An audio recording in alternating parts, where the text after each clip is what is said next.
요한계시록 연구 두 번째 시간으로 오늘은 요한계시록 2장을 공부하겠습니다. 요한계시록 2장 여러분 성경책도 옆에 펴놓으셔도 좋고요. 또 교재를 함께 좀 살펴보시면 좋을 것 같습니다. 7교회 보내는 편지 가운데 오늘은 에베소, 서머나, 버가모, 두아디라 이 네 교회까지 오늘은 좀 살펴보도록 하겠습니다. 2장까지가 이 네 교회가 등장하고 있거든요. 오늘 특별히 계시록 2장에 나와 있는 7교회 보내는 편지 첫 번째 시간으로 이 네 교회 에베소, 서머나, 버가모, 두아디라 교회까지의 내용들을 함께 살펴보도록 하겠습니다. 기억절은 요한계시록 2장 10절입니다. 요한계시록 2장 10절 내가 장차 받을 고난을 두려워 말라. 볼지어다 마귀가 장차 너희 가운데서 몇 사람을 오게 던져 시험받게 하리니 너희가 10일 동안 환난을 받으리라. 내가 죽도록 충성하라. 그리하면 내가 생명의 면류관을 내게 주리라. 특별히 서머나 교회에 주신 그러한 말씀이죠. 서머나 교회에 주신 말씀 가운데 죽도록 충성하라. 그리하면 내가 생명의 면류관을 내게 주리라. 이렇게 말씀하셨습니다. 그 내용도 함께 오늘 포함해서 공부를 하도록 하겠습니다. 미켈란젤로의 다윗상이 있습니다. 아마 교과서에서도 실렸던 그 상이니까 보신 분이 계실 텐데요. 이 다윗상이 어떻게 만들어진 것이냐면 이 채석장에 깨지고 금이 간 버려진 돌이 있었습니다. 그런데 미켈란젤로가 이 돌을 보고 깨어진 곳과 금 간 곳을 잘 피해서 쪼개고 해서 만든 상이 바로 다윗상입니다. 이 다윗상을 보면서 이 교재에 이런 글이 쓰여져 있습니다. 우리의 인생에도 때로는 거친 풍파가 밀려올 때가 있고 시련이 많으며 깨져버리고 금이 가서 절망할 때가 있습니다. 그러나 우리를 하나님의 손에 맡기면 우리는 그 모든 흠에도 불구하고 불멸의 명작이 됩니다. 이것이 신앙의 위대함이요 아름다움입니다. 7교회들은 고난이 많고 핍박이 끝이 없었지만 7 촛대 사이를 다니시며 하나하나 세심하게 우리를 돌보시는 그리스도가 계신 이상 아무리 무서운 역사가 진행되어도 두렵지 않게 되었습니다. 시작 전에 이 다윗상을 기억하시면서 아무리 금가고 깨져버린 그러한 돌이라 할지라도 하나님께 맡겨진다면 불멸의 명작이 될 수 있다는, 우리 인생도 그렇게 될 수 있다는 사실을 기억하시기 바랍니다. 그리고 7교회를 돌보시는 그리스도의 사역을 통해서 아무리 세상 역사가 무섭고 또 핍박과 두려움이 있다 할지라도 그리스도께서 우리와 함께 하신다는 사실에 두려워할 필요가 없다는 사실을 다시 기억하시게 되길 바랍니다. 7교회 보내는 권면에 말씀을 읽다 보면 몇 가지 7가지 특성이 나오는데요. 그 7가지 특성을 먼저 공부하신 다음에 7교회 보내는 편지에 대해서 좀 살펴보겠습니다. 첫 번째는 수신자를 명시합니다. 어느 교회에, 에베소 교회에 편지하노니 누가 받는지를 명시하고요. 그 다음에 각 교회를 향한 각각 다른 예수 그리스도의 모습이 등장합니다. 서머나교에서는 죽었다가 다시 살아나신, 핍박받고 많은 그 죽음을 당하는 그러한 백성들에게는, 교회에게는 죽었다 다시 살아나신 분으로 그렇게 표현하면서 다른 모습의 예수 그리스도의 모습이 나타나고요. 그리고 칭찬이 나오고 또 반대로 뭐가 나옵니까? 책망이 나와요. 그리고 권면이 나옵니다. 회개를 촉구하는 권면이 나오고 교회에 필요한 경고, 교회가 회개하라 혹은 어떤 믿음을 가져라, 경고의 말씀이 있고요. 그 다음에 사명의 주의를 촉구하는 엄숙한 권면과 더불어서 마지막에는 축복의 약속이 있습니다. 그러니까 7교회에 보내는 편지가 이 7가지의 특성, 수신자, 또 그리스도의 모습, 칭찬과 책망, 권면, 경고, 사명, 축복, 이렇게 7가지가 반복되면서 등장하게 됩니다. 다시 한번 7교회의 이름을 한번 기억해 볼까요? 에서버두 사빌라 하면 외운다 그랬어요. 에베소, 서머나, 버가모, 두아디라, 사대, 빌라델비아, 라오디게아 7교회고요. 7교회 중에 에베소와 서머나는 항구 도시였습니다. 에베소는 굉장히 발전한 고대 도시였고요. 두아디라, 빌라델비아, 라오디게아는 공업과 상업의 중심지였습니다. 에베소는 항구 도시였고요. 서머나랑. 그 다음에 사대는 리디아의 수도였습니다. 그리고 버가모는 버가모 왕국의 수도였어요. 그러니까 정치적인 도시였습니다.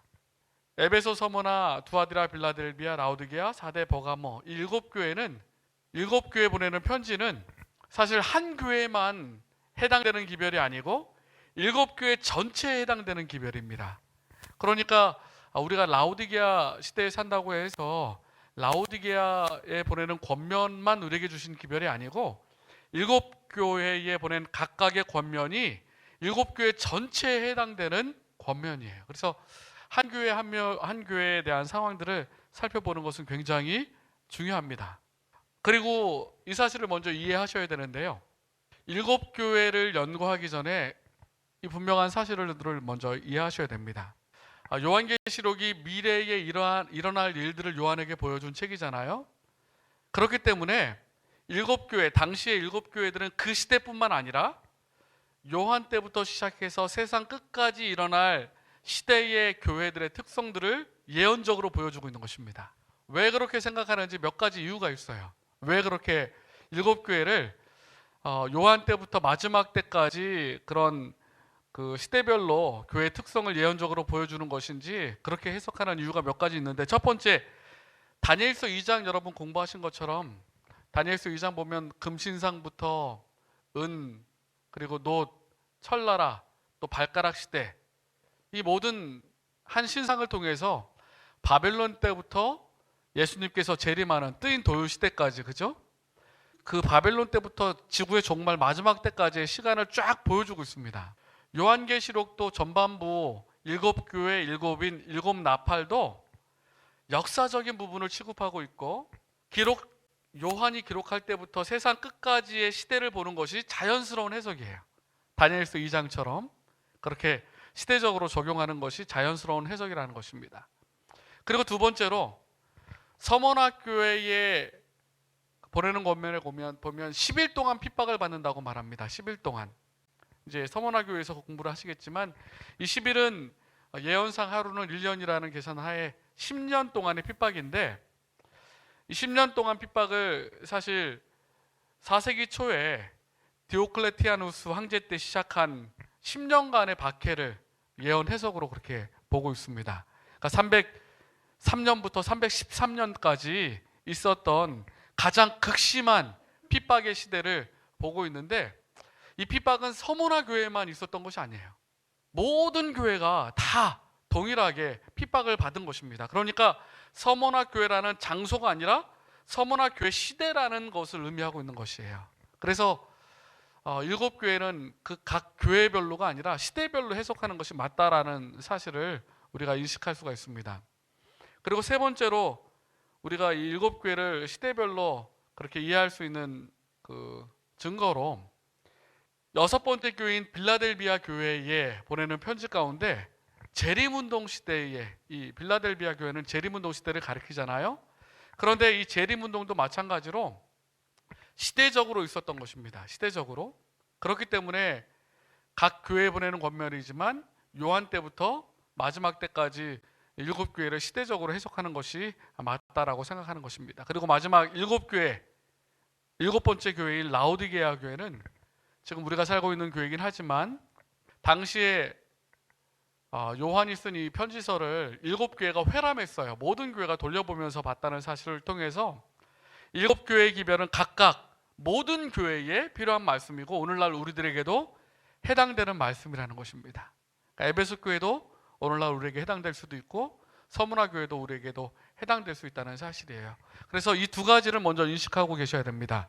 7교회는 사도 당시부터 예수님께서 재림하실 때까지 전체적인 역사를 포함하는 예언적인 시간을 말하고 있는 것이고, 7교회에 보내는 편지는 각 시대별로 주신 말씀이긴 하지만 모든 세대, 모든 교회에 해당되는 말씀이라는 사실을 먼저 기억하시고 7교회에 대해서 살펴보시면 되겠습니다.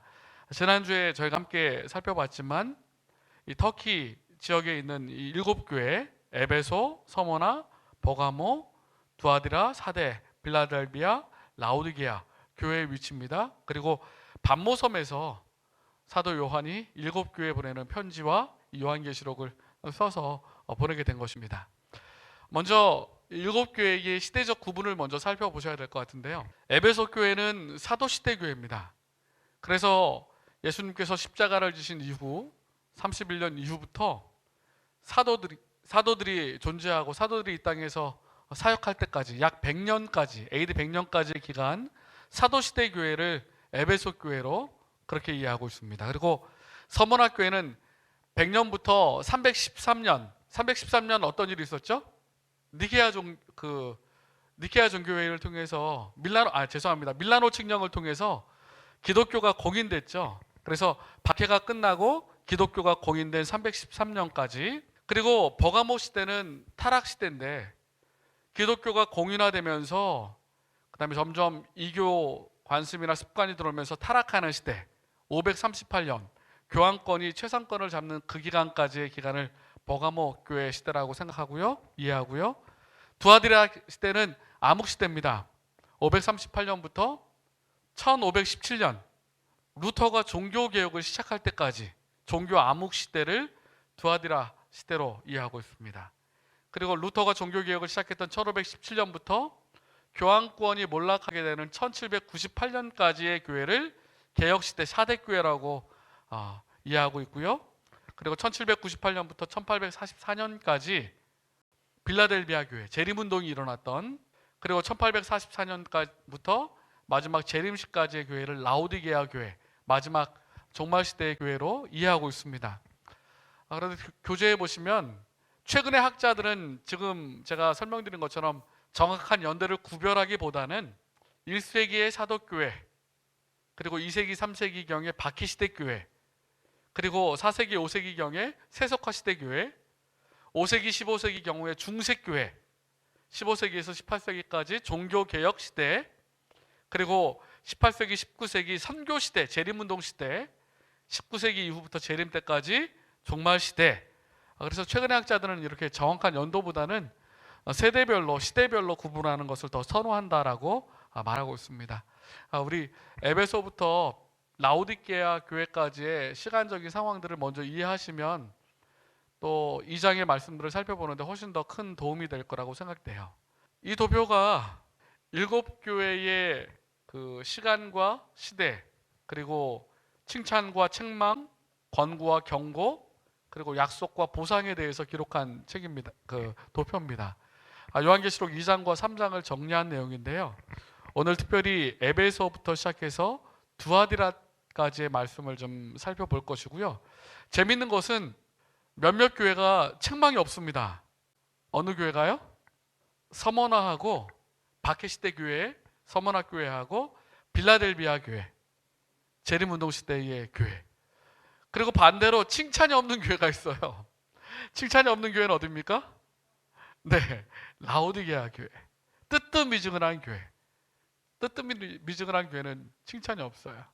그러니까 서머나와 빌라델비아는 책망과 경고가 없고, 라오디게아 교회는 칭찬이 없는 교회가 되겠습니다. 이제 하나씩 좀 살펴보겠습니다. 에베소 교회부터 좀 살펴보겠습니다. 이제 요한계시록 2장 1절부터 있는 말씀인데요. 에베소 교회는 어떤 교회인지 에베소서 2장 1절에 설명하고 있습니다. 에베소 교회의 사자에게 편지하기를 오른손에 7 별을 붙잡고 7 금촛대 사이를 다니시는 이가 가라사대. 수신자는 에베소 교회라고 나오고 있죠. 그리고 그리스도의 모습은 어떻게 나옵니까? 오른손에 7 별을 붙잡고 7 금촛대 사이를 다니시는 이, 이렇게 말하고 있습니다. 에베소 교회가요. 에베소는 당시 이집트의 알렉산드리아와 수리아의 안디옥과 더불어서 동방에서 가장 크고 중요한 도시 가운데 하나였습니다. 국제적인 무역항이었어요. 항구 도시였고요. 여러분 아시는 것처럼 사도행전 19장에 보면 바울이 2차 선교 여행하면서 3년간 이 교회에서 목회를 합니다. 그리고 이 에베소 교회를 통해서 사실은 전도가 시작되고 세계 선교가 시작돼요. 전초 기지 역할을 하는 것이죠. 고고학적으로 보면 두란노 서원 자리로 알려진 세수스 도서관과 여러 가지 그 기념 건물들이 있는데 당시에 엄청나게 번영했던 도시인 것을 알 수 있습니다. 에베소라는 이름의 뜻은 바람직하다, 부러울 만하다 이런 뜻이고요. 오른손에 7 별을 붙잡는다라는 것은 7 별은 지도자라고 말씀드렸잖아요. 교회의 지도자를 붙잡고 계시고 7 금촛대, 교회입니다. 금촛대 사이를 다니시는 이는 교회를 돌보시고 사랑하시는 예수님의 모습을 표현하고 있어요. 그래서 교회 지도자들을 붙들고 계시고 7교회 사이를 다니시면서 섬기고 돌보시는 예수님의 모습이 에베소 교회에 등장하고 있습니다. 에베소 교회가 받았던 그 칭찬이 무엇이냐 하면 계시록 2장 2절 3절에 나와 있습니다. 내가 내 행위와 수고와 내 인내를 알고 또 악한 자를 용납지 아니한 것과 자칭 사도라 하되 아닌 자들을 시험하여 그 거짓된 것을 내가 드러낸 것과 또 내가 참고 내 이름을 위하여 견디고 게으르지 아니한 것을 아노라. 에베소 교회는 행위와 수고와 인내를 안다. 그리고 참고 고난을 견디고 게으르지 아니한 것을 안다라고 말씀하셨습니다. 에베소 교회는 복음 전파를 위하여 수고를 아끼지 아니한 교회입니다. 여러분 아시는 것처럼 사도들을 통해서 전 세계적으로 복음이 전파됐잖아요. 얼마나 많은 수고를 했는지 사도 바울의 이야기, 사도행전의 내용들을 보면 여러분 아십니다. 복음 전파를 위하여 매맞기도 하고 그 먼 거리를 여행하면서 세계 복음화를 위하여 헌신했던 시기였기 때문에 내 행위와 수고와 인내를 안다라고 칭찬하셨습니다. 그러나 반대로 네로 황제나 도미시안 황제 때 여러 황제 때 핍박을 당했어요. 핍박을 당하고 고통을 당했어요. 그래서 내가 참고 내 이름을 위하여 견뎠다라고 말씀하고 있는 것입니다. 그리고 당시에 여러 가지 이단설이 있었습니다. 우리 지난주에 제가 말씀드렸는데 영지주의 기억하시죠? 영지주의. 그리스도의 이 땅에 육신으로 오신 것을 부인하는, 영과 육을 완전히 구분하는 그런 영지주의가 팽배하고 있었어요. 거짓 이단들이 교회를 공격하고 괴롭히던 시간이었지만 자칭 사도라 하되 아닌 자들을 시험하여 거짓된 것을 드러낸 것과, 그러니까 핍박과 거짓 이단과 여러 가지 어려움이 있었지만 세계 복음화를 위하여 끝까지 노력했던 에베소 교회를 하나님께서 칭찬해 주시는 장면이 2절과 3절에 등장하는 것입니다. 그런데 반면에 책망도 있어요. 잘 기억하시죠? 에베소 교회의 책망이 무엇입니까? 4절에 그러나 너를 책망할 것이 있나니 너의 처음 사랑을 버렸느니라. 예수님의 말씀을 직접 듣고 또 예수님께서 승천하시는 모습을 보고 처음 열정을 가지고 그렇게 헌신했던 교회였는데, 그리고 바울이 3년이나 눈물로 목회한 교회였는데, 아시아 7교회들을 세우고, 사실 어머니 교회라고 말해도 되거든요. 전초기지로서 세계선교화의 복음 기지였으니까요. 이 교회였는데 그런 열정이 점점 식어버리는 것입니다. 점점 식어가고 처음 사랑을 버린 것이에요. 사실 우리도 신앙생활하면서 그런 얘기 많이 하잖아요. 내가 예전에 정말 이런 믿음을 가졌는데 우리가 그런 이야기를 한다면 이 에베소 교회처럼 처음 사랑을 잊어버린 교회가 될 수 있는 것입니다. 사랑을 잃어버린 신앙은 죽어가는 신앙이에요. 그래서 예수님께서 이런 권면을 주십니다. 요한계시록 2장 5절에 에베소 교회를 향하여 그러므로 어디서 떨어진 것을 생각하고 너희 첫사랑을 생각하고 회개하여 처음 행위를 가져라.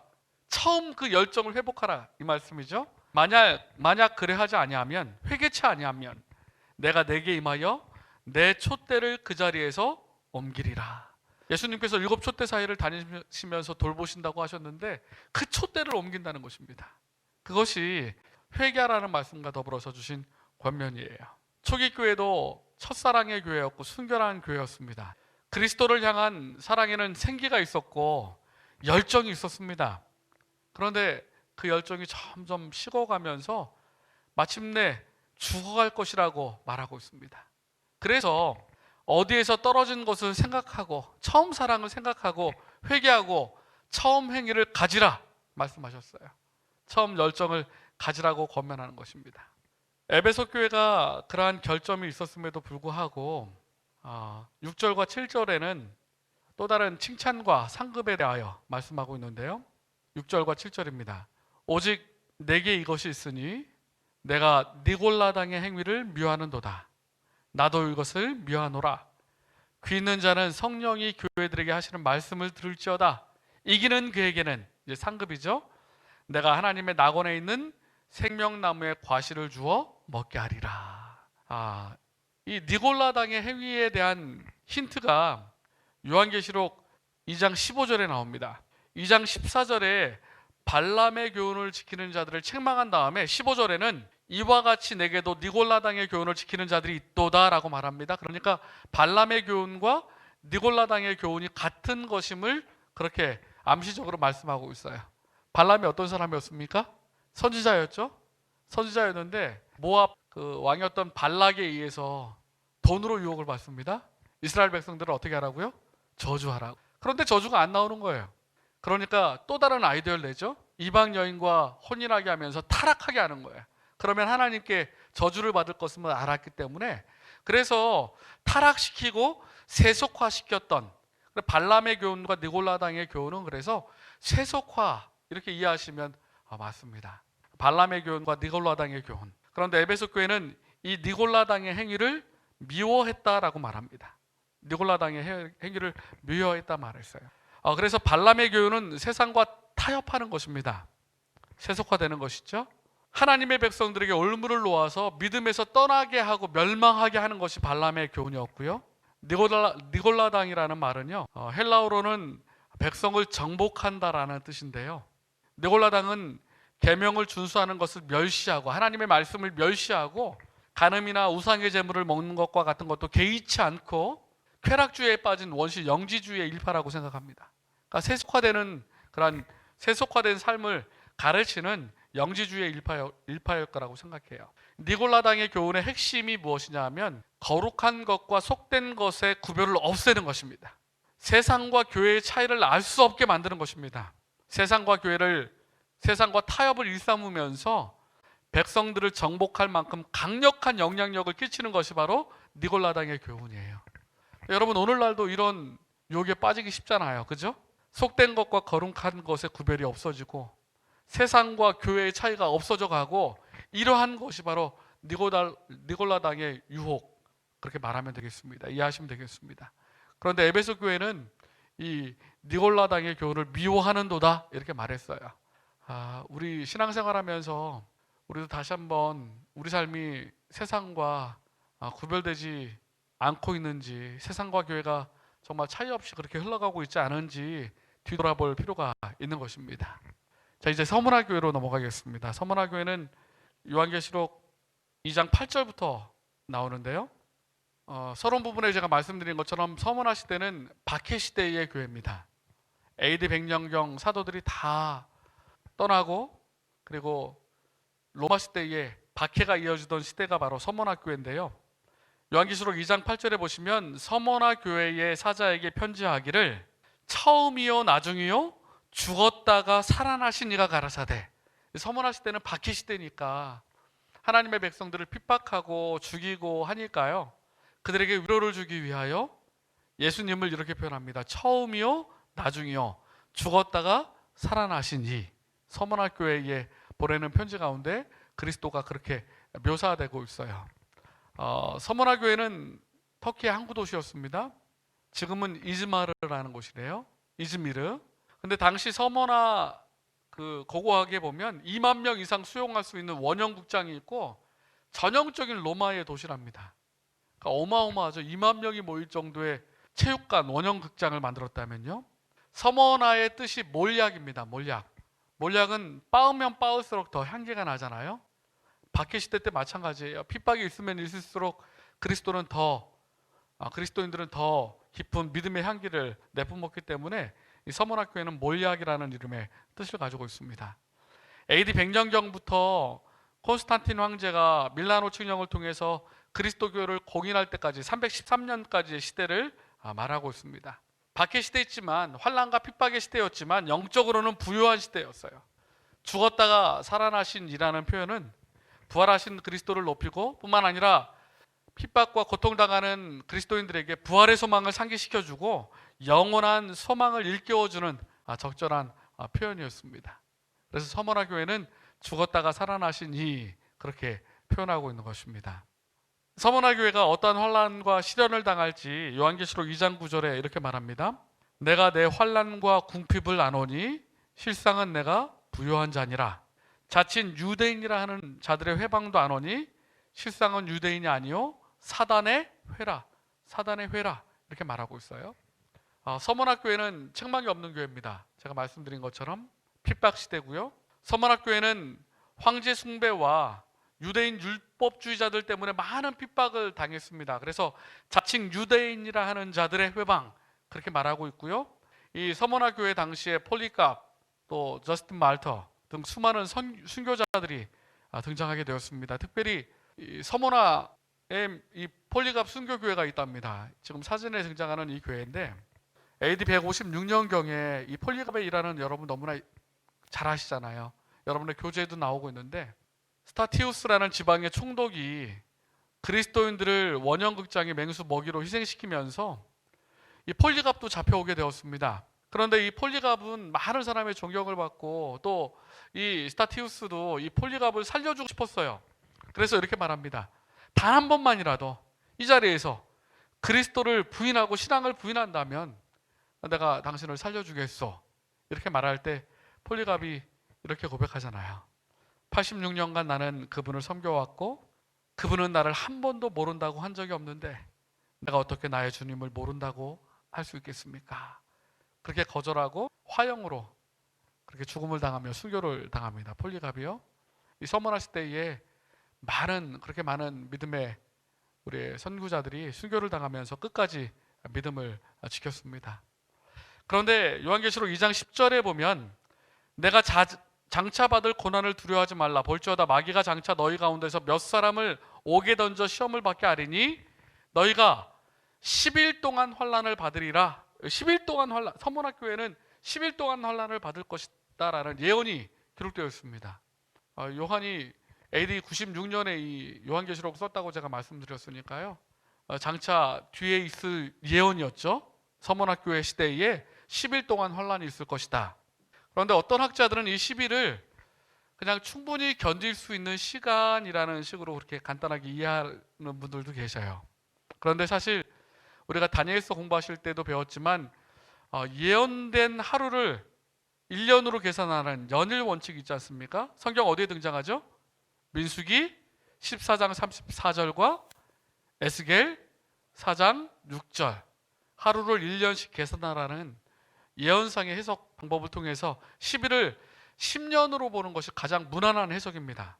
뿐만 아니라 교회사 유세비우스의 교회사에 보면 디오클레시안 황제 때에 이렇게 말합니다. 이 시기에 디오클레티안이 시작하여 10년 동안 계속된 박해가 절정에 이르렀다. 10년 동안 아주 극심한 박해가 있었음이 말합니다.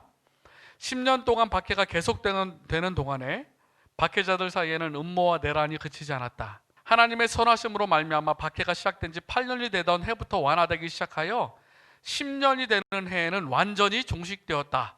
가장 극심한 핍박이 AD 303년 디오클레시안 황제 때부터 시작해서 AD 313년 콘스탄티누스 황제가 밀라노 칙령, 그리스도교를 공인하는 이 밀라노 칙령을 통해서 종식될 때까지 303년부터 313년까지 극심한 핍박이 있었는데 이 핍박을 서머나 교회에 보내는 권명 가운데 10일 동안 환난을 받으리라 예언한 것이에요.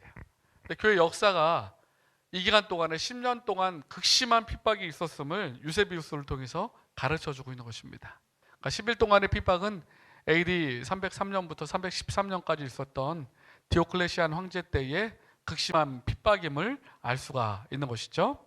자, 이제 서머나 교회에 충성된 자가 받을 상이 무엇인지 10절과 11절에 이렇게 말씀하십니다. 내가 죽도록 충성하라.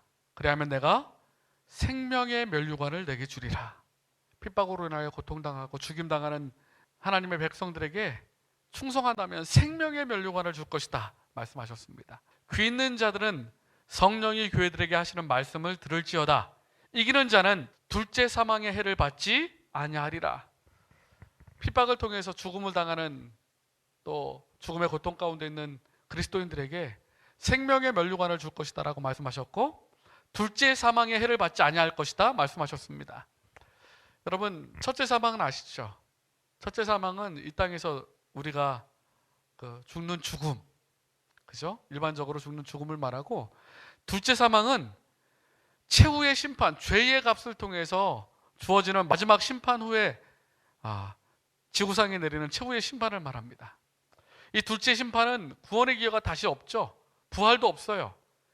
이 서머나 교회에 보내는 권면에 둘째 사망의 해를 받지 아니한다는 것은 하나님께서 첫째 사망, 이 핍박당하고 죽을지라도 하나님께서는 영원한 생명을 주실 것이고 생명의 면류관을 주실 것이며 둘째 사망의 해는 받지 아니할 것이다 라는 약속의 말씀을 주신 것입니다.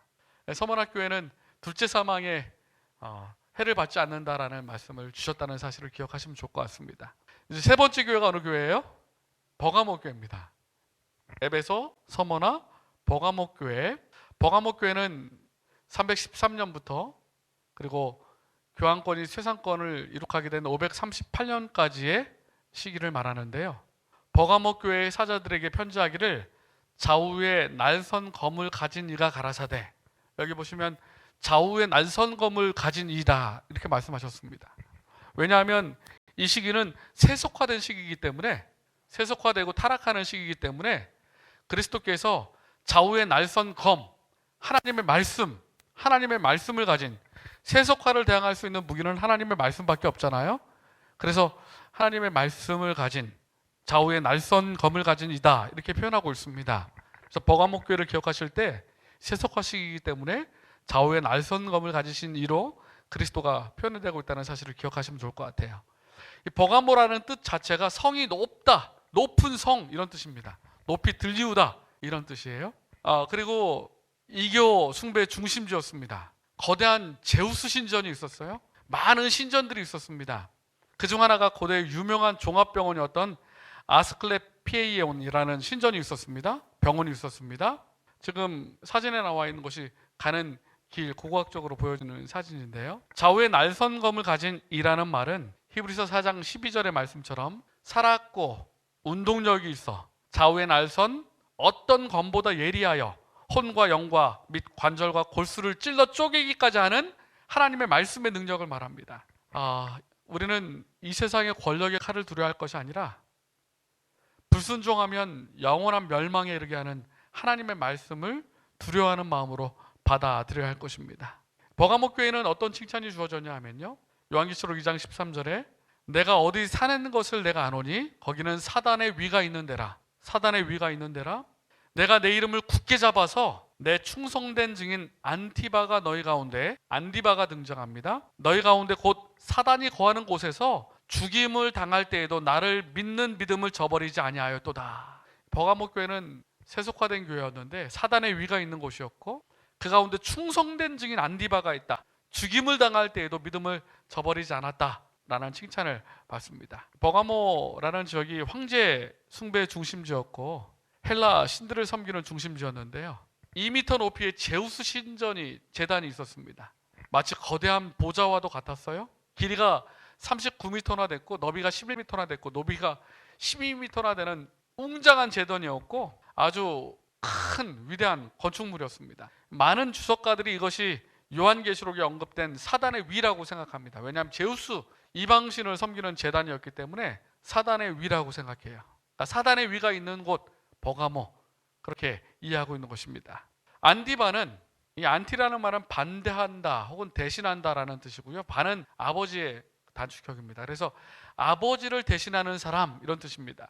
안디바는 이 이교의 중심지에서 사단의 위가 있는 이 버가모에서 하나님의 편에 서서 타협을 거절하다가 끝까지 죽임을 당한 그러한 사람들이었을 것입니다. 그래서 안디바를 칭찬하죠. 사단의 위가 있는 곳에서 죽음까지 그렇게 끝까지 충성했던 버가모 교회의 안디바를 칭찬하고 있습니다.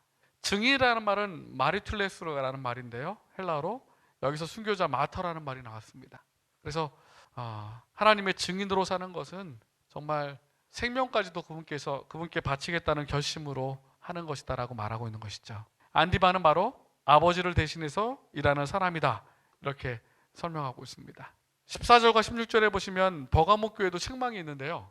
그러나 내게 두어 가지 책망할 것이 있나니 거기 내게 발람의 교훈을 지키는 자들이 있도다.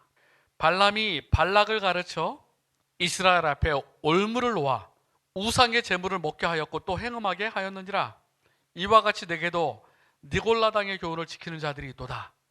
자, 다시 한번 기억을 하시면 에베소 교회는 반대로 어떤 칭찬이 있어요? 니골라당의 교훈을 따르지 않았다는 칭찬을 받았는데 버가모 교회는 니골라당의 교훈을 지키는 자들이 있다라는 책망을 받았습니다. 그리고 이런 권면을 주셨어요. 그러므로 회개하라. 그리하지 아니하면 내가 내게 속히 임하여 내 입에 검으로 그들과 싸우리라.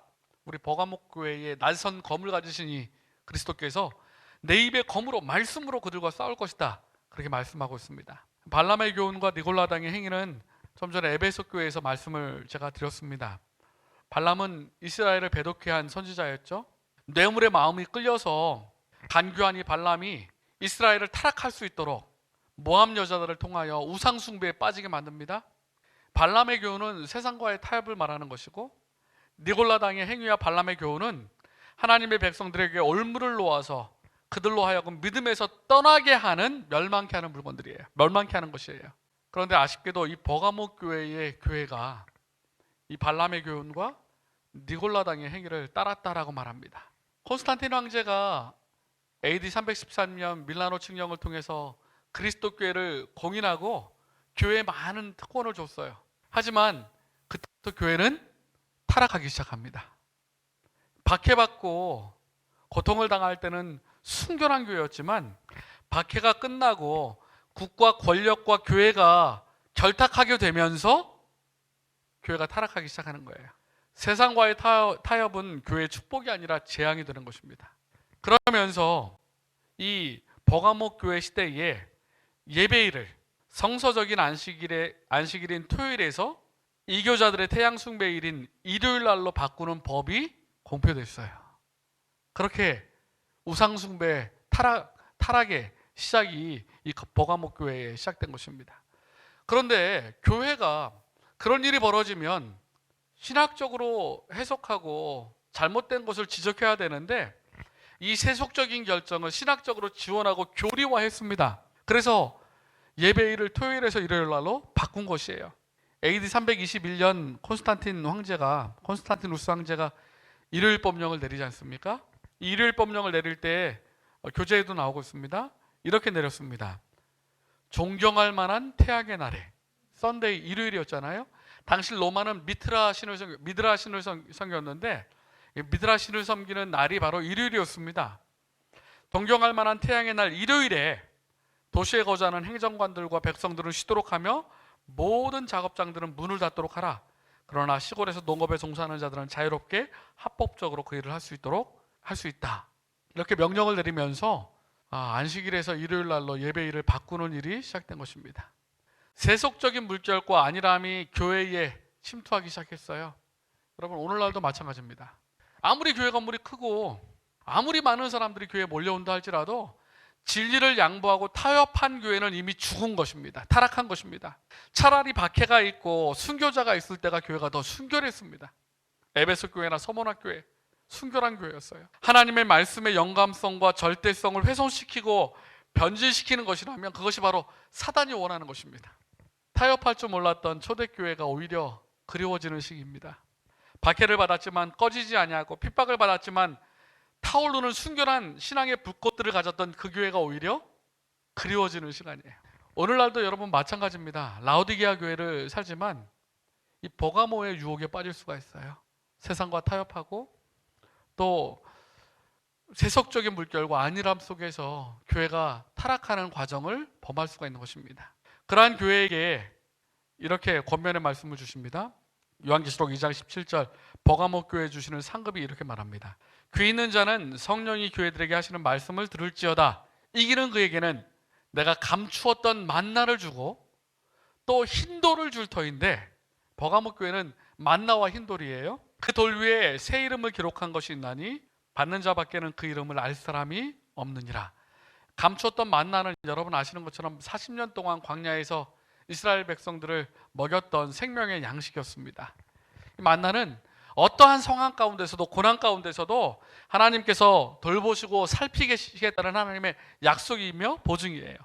그리고 요한복음 6장 51절에 보면 예수 그리스도께서 하늘에서 내려온 산떡이라고 말씀하셨습니다.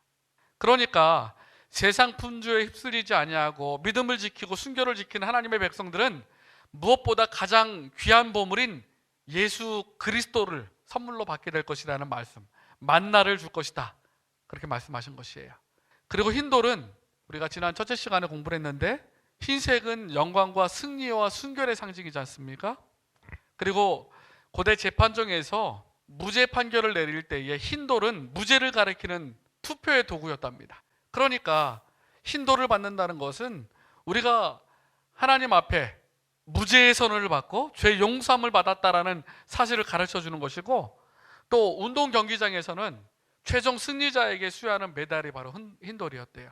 그러니까 마지막 끝까지 충성된 자에게 하나님께서 상급을 주실 것임을 이 흰돌로 표현하고 있는 것입니다. 그리고 흰돌 가운데 새 이름이 기록된다는 것은 새로운 인격과 새로운 관계로, 고린도후서 5장 17절에 그런즉 그리스도 안에 있으면 새로운 피조물이라 말씀하신 것처럼 끝까지 충성된 자는 새로운 피조물로, 또 새로운 존재로 흰돌의 선물을 받게 될 것이다, 상급을 받게 될 것이다 라고 말씀하고 있는 것입니다. 그리고 네 번째 교회가 에베소, 서머나, 버가모, 두아디라 교회입니다. 두아디라 교회는 538년부터 루터의 종교개혁이 있었던 1517년까지의 종교 암흑 시대의 교회를 말합니다. 두아디라 교회가요. 그래서 두아디라 교회에서 그리스도의 모습이 요한계시록 2장 18절에 이렇게 표현됩니다. 두아디라 교회의 사자에게 편지하기를 그 눈은 불꽃 같고, 그리스도께서 교회를 살피는 것입니다. 불꽃 같은 눈으로 그 발이 빛난 주석 같은 하나님의 아들이 가라사대. 이 두아디라가 사실 주석 재련에 아주 유명한 곳이었거든요. 빛난 주석 같다, 용광로에서 나온 뜨거운. 두아디라는 현재 아키사르라는 현대도시 밑에 파묻혀 있습니다. 왜냐하면 도시가 무너지고 그 위에 도시를 세우고 하다 보니까 지금은 존재하지 않고 현재 아키사르라는 도시 밑에 존재하는 게 이 두아디라인데요. 두아디라라는 이름의 뜻은 수고의 향기입니다. 주석 재련업으로 유명했던 도시예요. 그래서 오늘 말씀에 빛난 주석, 그 발은 빛난 주석 같다라고 표현하고 있는 것입니다. 이 두아디라 교회는 7교회 중에서 가장 긴 편지를 받습니다. 왜냐하면 종교 암흑 시대니까요. 그만큼 이 교회를 향한 하나님의 관심이 지대합니다. 두아디라 교회는 역사적으로 중세 암흑 시대 AD 538년부터 1517년 시대의 교회를 말씀하고 있습니다. 두아디라 교회의 시작을 538년으로 보는 이유가 있습니다. 교재에 등장하고 있는데요. 도표로 AD 476년에 로마에 멸망하면서 교황권의 최상권을 가져오기 시작하고 교황권의 극성을 가져왔고, 496년에 프랑스 왕 클로비스가 회심하죠. 그리고 538년에 절대적인 교회의 권력을 교황에게 주는 유스티아누스 칙령이 효력을 발휘하게 됩니다. 그러니까 절대적인 권력이 교황에게 주어지는 그 해가 바로 538년이에요. 그래서 두아디라 교회의 시작을 538년으로 보고 있는 것입니다. 두아디라 교회의 그리스도는 그 눈이 불꽃 같고 그 발이 빛난 주석 같은 하나님의 아들이라고 표현하는데, 요한계시록에서 하나님의 아들이라고 표현된 곳이 이곳밖에 없습니다. 거짓 선지자 이세벨과 대항하여 싸우는 하나님의 아들로 표현하고 있어요. 긴 시간 동안 약 1000년 가까이 온갖 박해를 당하는 성도들을 위로하시는 그리스도의 모습이 등장하고 있습니다. 그래서 그리스도의 눈은 어느 암흑도 꿰뚫고 마는 불꽃으로 표현하고 있고요. 그리고 낱낱이 모든 사정과 모든 불의를 살펴보신다는 사실로 불꽃 같은 눈이라고 말합니다. 재련소에서 나오는 빛나는 샘물이 그 앞을 가로막는 모든 것을 태워버리는 것처럼 그리스도께서 가는 곳은 가는 곳마다 모든 장애물이 사로워지고 없어질 것임을 바른 주석 같고 그렇게 표현하고 있는 것입니다. 요한계시록 2장 19절로 21절에 칭찬과 책망이 등장하는데요. 두아디라 교회의 칭찬과 책망이 이렇게 표현됩니다. 내가 내 사업과 사랑과 믿음과 섬김과 인내를 아노니 내 나중 행위가 처음 것보다 많도다. 나중 행위가 처음보다 많도다라는 칭찬이 있었어요. 그러나 내게 책망할 것이 있노라. 자칭 선지자라 하는 여자 이세벨을 내가 용납함이니, 여자 이세벨을 용납했다. 그가 내 종들에게 가르쳐 꾀어 행음하게 하고 우상의 제물을 먹게 하는도다. 내가 그에게 회개할 기회를 주었을 때 그 음행을 회개하고자 아니하는도다. 이러한 책망을 두아디라 교회에 주고 있습니다. 신앙생활에서 가장 무서운 것은 환난이나 고통이 아니라 사실은 세상과의 타협하면서 세속화되는 것입니다. 이 두아디라 교회 당시에 왈덴스인은 라틴어 성경을 지방 언어로 번역하면서 가는 곳마다 전하고 순교의 위협을 무릅쓰면서 사랑과 믿음을 가진 믿음의 전도자로 살았습니다. 교재에 나오는 것처럼 안식일을 철저히 지키면서 믿음을 지키면서 그렇게 살았어요. 그래서 이 종교 암흑 시대이긴 하지만 이 walde스인과 그 어두움 가운데서도 끝까지 충성했던 그 무리들을 향하여 내 사업과 사랑과 믿음과 섬김과 인내를 아노니 내 나중 행위가 처음보다 많도다라고 칭찬하신 것입니다. 반면에 자칭 선지자라 하는 여자 이세벨을 용납했다라고 말합니다. 여러분, 이세벨은 잘 아십니다. 이스라엘의 7대 왕이었던 아합 왕의 부인이었죠. 이스라엘에게 바알과 아세라 숭배를 가져온 여인이 바로 이세벨이었습니다. 열왕기상 18장에 보면 엘리야가 갈멜산에서 850명의 바알과 아세라 제사장들과 싸우는 장면이 여러분 아시잖아요. 여호와가 만일 하나님이면 그를 쫓고 바알이 하나님이면 그를 쫓을지니라 말하면서 이 엘리야와 850명의 바알, 아세라 제사장들과 대결이 등장하고 있습니다. 그런데 이 두아디라 교회는 안타깝게도 세상 권력에 취하고 타락해가는 과정 가운데서 많은 이교의 관습들을 받아들입니다. 마리아 숭배를 통해서 마리아 숭배, 또 성상 숭배 교리가 들어와요. 그리고 미드라 태양 숭배에서 온 크리스마스, 부활절 관습 등 이교적인 관습이 교회 안에 들어옵니다. 제가 전에도 한번 말씀드린 적이 있는데 이 12월 25일은 예수님이 탄생하신 날이 아니에요. 당시 로마 당시 미드라 종교 섬기는 날 태양신의 생일이었습니다. 태양이 점점 줄어들잖아요. 겨울에 되면 시간이 점점 줄잖아요. 그러다가 동지처럼 딱 시간이 지나면 태양이 또 길어지기 시작합니다. 그치? 낮이 길어지기 시작하죠. 그 시간을 태양의 생일로 본 것이에요. 그래서 그날을 섬겨왔고 그것이 이교적인 관습과 교리가 교회 안에 들어오면서 마리아 숭배와 더불어서 또 크리스마스나 또 부활절 또 그러한 내용들이 교회 안에 들어오게 된 것입니다. 그래서 자칭 선지자라는 여자 이세벨을 용납했다라고 말하고 있어요. 회개를 거절하는 그들에게 요한계시록 2장 22절로 23절에 이런 권면의 말씀을 주십니다. 볼지어다 내가 그를 침상에서 던질 터이요 또 그로 더불어 간음하는 자들도 만일 그의 행위를 회개하지 아니하면 큰 환난 가운데 던지고 또 내가 사망으로 그의 자녀를 죽이리니 모든 교회가 나는 사람의 뜻과 마음을 살피는 자인 줄 알지라. 내가 너희 각 사람의 행위대로 갚아주리라. 각 사람의 행위대로 갚아줄 것이다 라고 말씀하셨고 또 반대로 충성된 사람들에게는 이러한 축복의 약속을 주셨습니다. 두아디라에 남아있어 이 교훈을 받지 아니하고 소위 사단의 깊은 것을 알지 못하는 너에게 말하노니 다른 짐으로 너에게 지울 것이 없노라. 다만 너희에게 있는 것을 내가 올 때까지 굳게 잡으라. 이기는 자와 끝까지 내 일을 지키는 그에게 만국을 다스리는 권세를 주리니 그가 철장을 가지고 저희를 다스려 질그를 깨뜨리는 것과 같이 하리라. 나도 내 아버지께 받은 것이 그러하니라. 내가 또 그에게 새벽별을 주리라. 귀 있는 자는 성령이 교회들에게 하시는 말씀을 들을지어다. 교회가 세상 권력과 합해지면서 타락하고 있죠. 하지만 끝까지 견디는 자들에게는 하나님이 주시는 만국을 다스리는 권세를 주실 것이다 말씀하셨어요. 세상의 권세가 아니라 타락하는 권세가 아니라 하나님이 주시는 권세를 주실 것이다 라고 말씀하셨고 그리고 새벽별을 주리라 말씀하셨습니다. 새벽별은 1차적으로 예수 그리스도를 상징합니다. 예수 그리스도. 그리고 베드로후서 1장 9절에 우리에게 더 확실한 예언이 있어 어두운 데 비치는 등불과 같으니 날이 새어 샛별이 너희 마음에 떠오르기까지 너희가 이것을 주의하는 것이 가니라. 샛별이 떠오르는 그날 새벽별이 그리스도임을 암시하고 있습니다. 그러니까 종교적인 암흑에서 벗어나서 새벽별 같은 그리스도를 만나게 될 것이다 라는 축복이 1차적으로 그렇게 해석할 수 있고요. 그리고 2차적으로 내가 새벽별을 주리라 라고 말씀하셨죠. 주리라 라고 말씀하셨기 때문에 그리스도께서 주신 두아디라 교회에 주신 훌륭한 지도자라고 생각할 수 있습니다.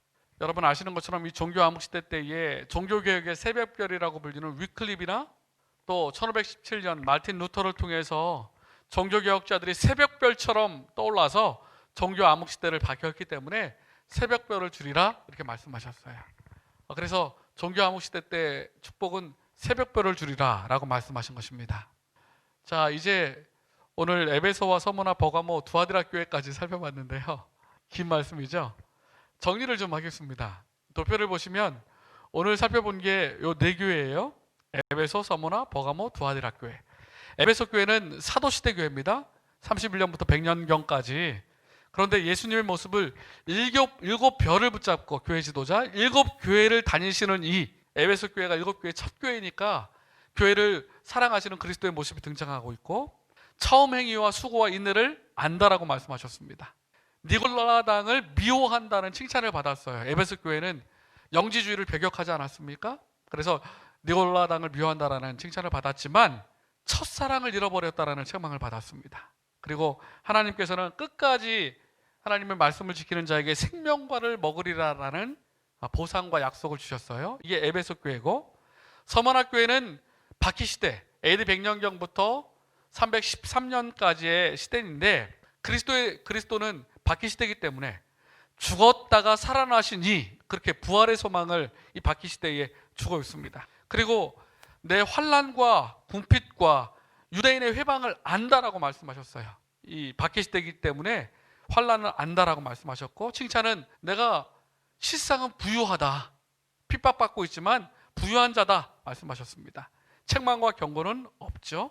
그리고 보상으로는 이 핍박의 시대고 또 순교자들이 많이 나왔던 시대이기 때문에 생명의 면류관을 줄 것이다. 그리고 둘째 사망, 첫째 사망은 이 땅에서 당할 수 있지만 둘째 사망은 너희가 당하지 않을 것이다. 이런 말씀을 서머나 교회에 주셨습니다. 버가모 교회는 313년부터 538년까지의 타락 시대인데요. 타락하고 있기 때문에 하나님의 말씀, 타락에 가장 대항할 수 있는 것이 하나님의 말씀이라고 그랬어요. 그래서 그리스도에 대한 묘사는 좌우에 날선 검을 가지시니 그렇게 말씀하고 있습니다. 그리고 버가모는 제우스 신상이 있었던, 사단의 위가 있었던 곳이다라고 말씀하셨고요. 그리고 버가모 교회 때 타락이 시작했죠. 그래서 발람과 니골라당의 교훈을 지키는 자가 있다라고 말씀하셨습니다. 회개하라는 권면을 주셨고, 이기는 자에게는 감추인 만나 그리스도를 주실 것이고, 그리고 흰돌, 승리의 표상인 이 흰돌을 주실 것이다라고 말씀하셨습니다. 두아디라 교회는 538년부터 1517년까지의 종교 암흑 시대를 말하고 있는데요. 불꽃 같은 눈, 주석 같은 발, 이 두아디라가 주석 재련의 유명한 도시였기 때문에 그렇게 말씀하셨고, 처음 행위가 나중 행위보다 낫다라고 말씀하셨습니다. 왈덴스인들이 그 계곡 가운데서 생명을 무릅쓰고 이 종교 암흑 시대 때 복음을 전하고 신앙생활했던 것 칭찬을 하셨고요. 반면에 책망이 있는데 이세벨을 용납치 않고 음행했다라는 것입니다. 이교적인 관습이 이 시대에 들어오기 시작합니다. 마리아 숭배와 또 크리스마스와 또 미트라 종교의 여러 가지 이교적인 신앙들이 들어와요. 회개하고 굳게 잡으라 말씀하셨고, 만국을 다스릴 권세를 주고 또 종교 암흑 시대, 어두운 시대이기 때문에 새벽불을 줄 것이다라는 칭찬을 주셨어요. 저희가 네 교회를 이렇게 살펴보았습니다. 이제 마지막으로 교재에 나오는 내용입니다. 오늘의 명상을 제가 읽어드리고 마칠게요. 우리가 하나님을 정말 사랑해 본 일이 있는지요? 하나님께 대한 우리의 처음 사랑을 지금도 가지고 있는지 한번 기억해 봤으면 좋겠습니다.